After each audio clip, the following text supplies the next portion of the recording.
on, everybody? I hope you liked the intro. Smoothly to start the day. And I already went on a walk with my dog and my friend Sam, so day's starting off great. Kind of sprinkled, so let's hope that doesn't interfere with the video. First thing we're going to do, we are going to grab the coilovers, clean them up a little bit, and then we're going to start lifting up Maisie, throw on some coilovers. They came off of a running car, so I'm hoping I can just throw them on and the ride height will look good and we'll adjust if it's not. So appreciate you clicking on the video, and if you're new, I'm Mojo, and I'll see you at the end, guys.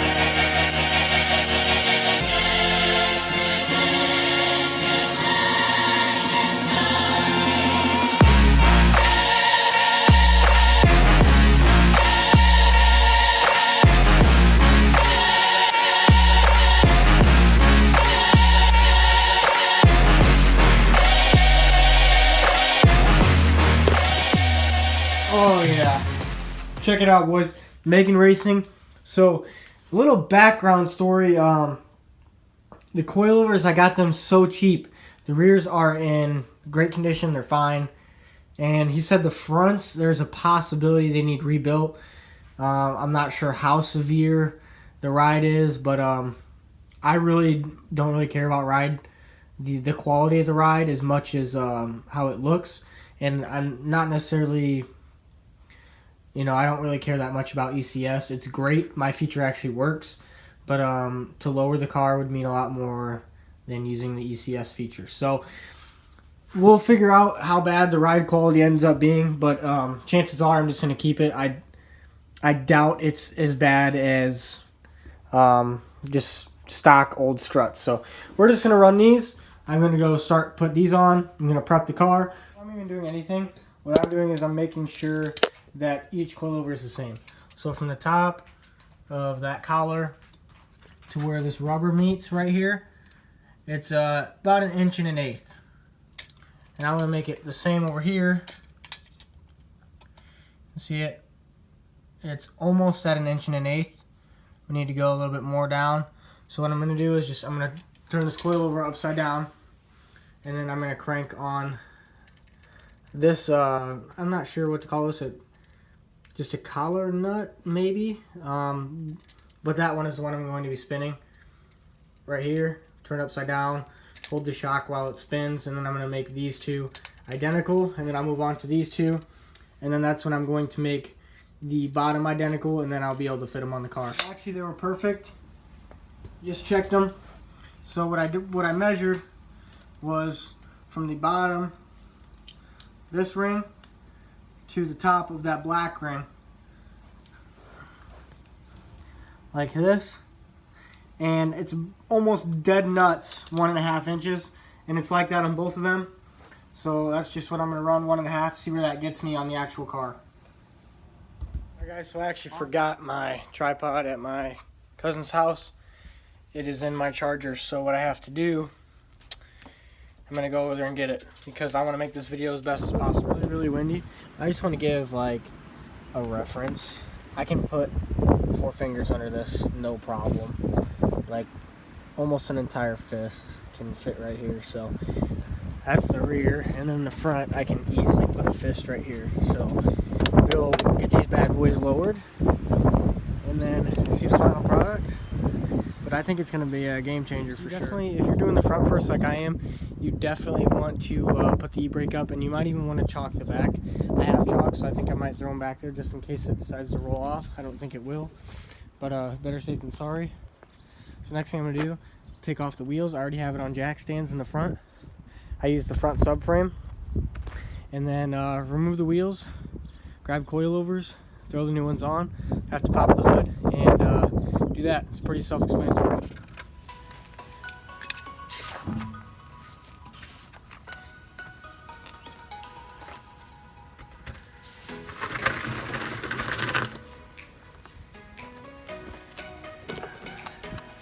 Alright, so the passenger side wheel's off, and as you can see, all this is exposed. I plan on getting new rotors. I'm going to go drilled and slotted just like I did on the older one. So what we got to do is there's an ABS sensor right here that needs removed. It looks like that might be a problem. We also have these brake lines that need removed. So that should be a lot of fun. there is just a bracket in the back that it bolts to. So hopefully we can get that bracket loose. And yeah, that's gonna be a whole lot of fun.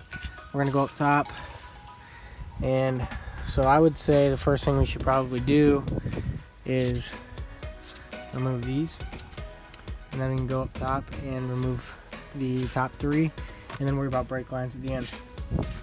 As I'm back, I got the strut out on the passenger side, and check it out.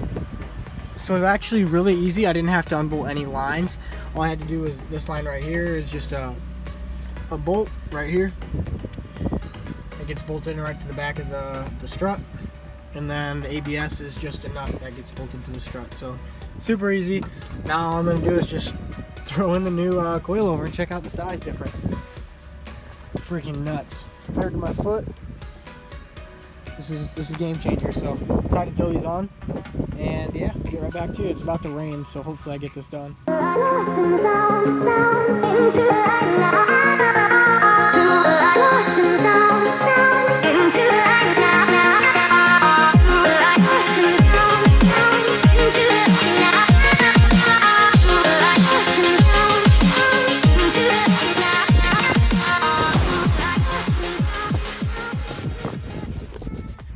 Alright guys, so I have it loosely mocked up, and at the bottom here it looks like I'm going to have to put a jack down there, so I'm going to put a jack on that and try to line up all the holes.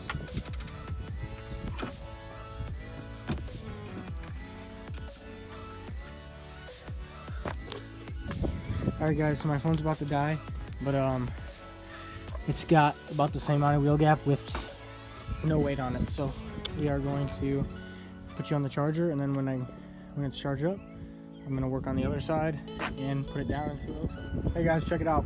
We got 2 finger width right here. I got a chicken in my hand, hungry. But 2 finger width right here. On the other side's about 2.5.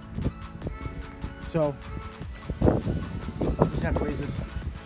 I'm gonna have to raise this up and then tighten this up a little bit, drop it down, tighten up, drop it down.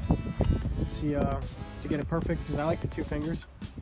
And then back here, yikes, I got a whole lot, so I'm gonna have to swap out batteries because this car is dead.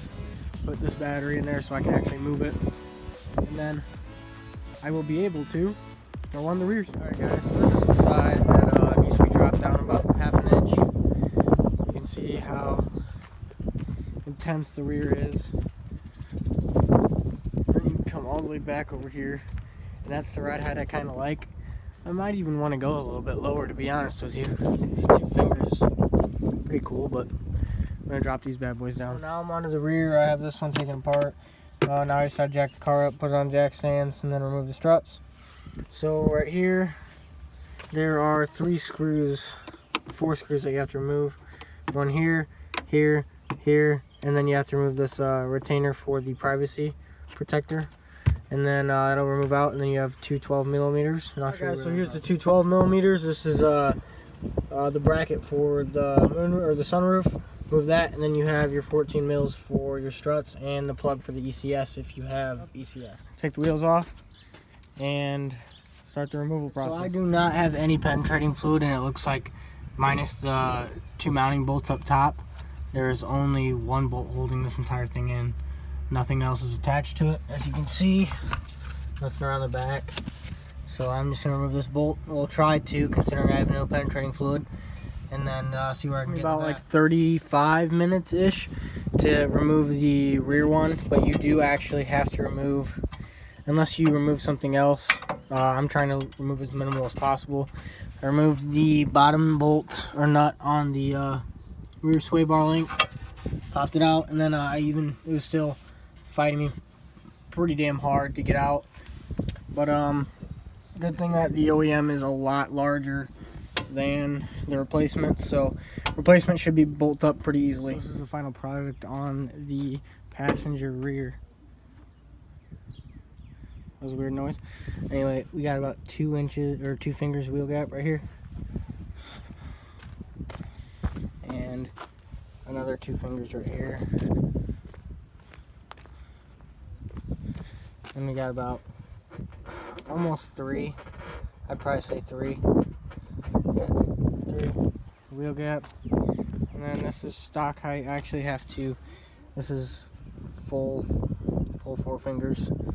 So, and room to go. So, cutting it down another, I don't know, I think I'm going to try to get some wheel spacers or something to bring this out, because that fitment just looks weird. Yeah, we got to bring them out a little bit. But yeah, I have to call it a day. But you're going to see me finish them in like a couple seconds, so don't even sweat it. I'm going to walk you through the rear because I had such a hard time on the passenger side. So I made a mistake of unbolting the strut. So what I did was I kept it bolted in. You can see right here, still bolted in.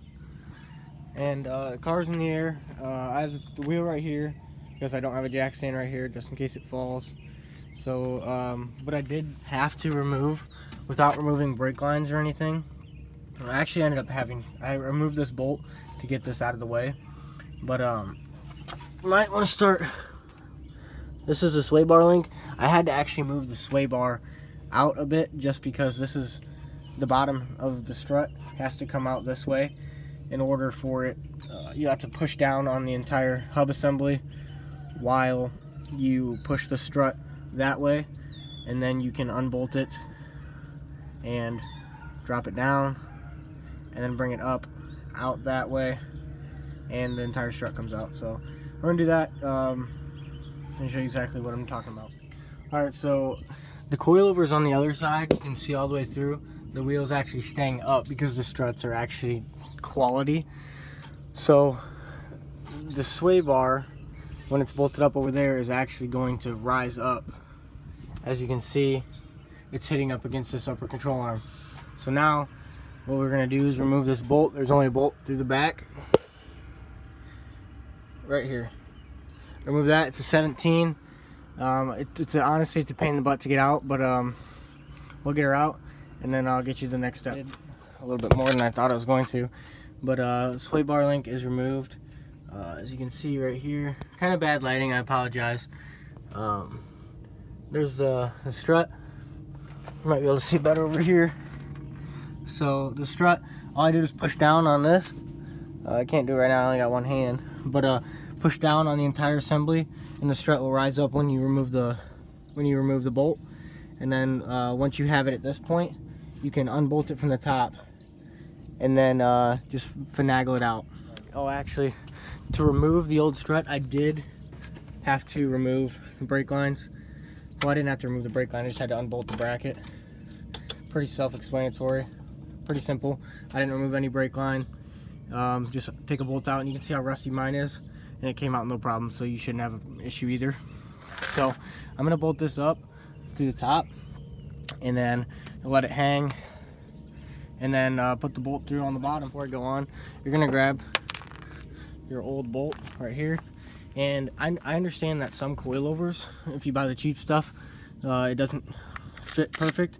There needs to be no play through here. As you can see, I can't wiggle it north or south at all. So it wants to just slide right in, and there should be no wiggle room. It should be a perfect fit. As you can see on mine, they are. If you get the cheap stuff, I've heard of you having to take out this center bushing and put it on through here. Just save up some more money, guys, and get the good stuff. You might even find a deal like I did and get good coilovers for cheap. So just keep a lookout and just try not to cheap out. The coilover, what you're going to want to do is, as you can see, I installed it right here at the bottom. It's not tight, I just threaded in the bolt. And what I'm going to do now is take a jack and lift this up and then softly mock it up. It should go in pretty smooth. The method I actually did, since I'm using my jack under the car, I have a really crappy jack that I just didn't really want to use. So what I did was I muscled it up inch by inch until I could get levels up in my my jack stand. So and then I finally got it up to a point to where it fit through the holes. You just gotta muscle it a little bit. Takes a little juice, but I had it lined up.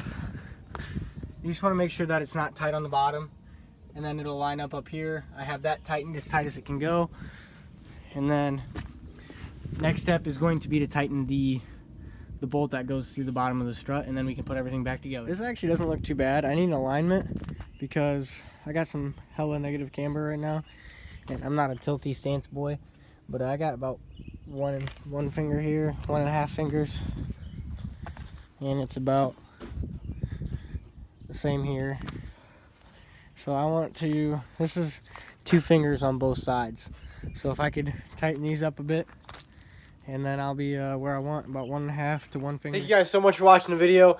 It was definitely a learning experience for me doing coilovers for the very first time. So honestly, even doing struts for the first time, at least in the rear. So thank you guys again for watching the video. I know it's kind of long. I wanted to capture as much as I possibly could when it comes to installing coilovers, because some people just do it and kind of half-ass it. So I apologize if it was long, but at the same time I tried to capture everything. So that being said, stay tuned. There is great content coming forward. We have a lot of VR4 content coming, a lot of charger content coming too. Also, I'm actually editing like 2 or 3 videos of just charger content. So yeah, stay tuned for that, guys. And again, I appreciate you watching the video, and especially if you made it this far. So yeah, I'll see you guys in the next one, and take it easy.